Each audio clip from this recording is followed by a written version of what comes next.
25-year-old Shane Christopher Frane, whose address was given as the Simon Hostel in Bonshill, faces 10 charges including causing death by dangerous driving.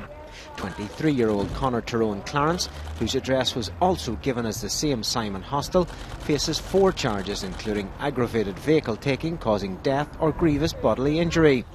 27-year-old Constable Philippa Reynolds was a backseat passenger in this unmarked police vehicle, which was struck by a stolen car at Dale's Corner in the early hours of Saturday morning.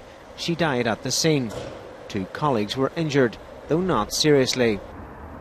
At one point in today's hearing, both defendants started chatting as the charges were being read out.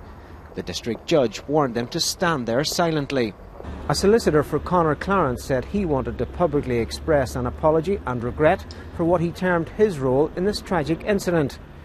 A detective constable agreed that Clarence, the front seat passenger, had cooperated fully with police and expressed remorse. Both men were remanded in custody. The district judge, Barney McElhone, conveyed his condolences to the family, friends and colleagues of Constable Philippa Reynolds. He described her death as a needless and senseless loss of life. The officer, who's from Crumlin, had only been in the PSNI for 2 years. Constable Reynolds was a keen hockey player and had captained Isle's second 11 team.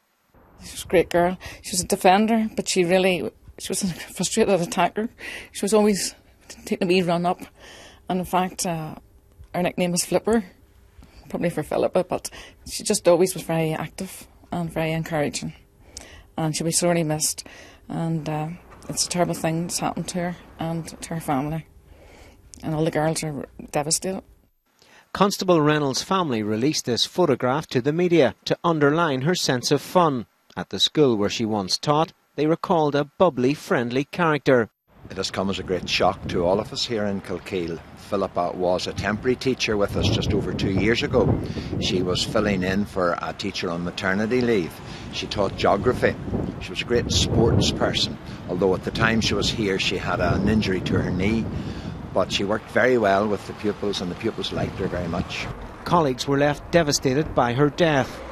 She typified those officers who are on duty 24/7. Despite the pressures that we as an organisation have been facing over the last number of weeks, just out there keeping people safe, serving her community to the best of her ability, and just out there doing her best.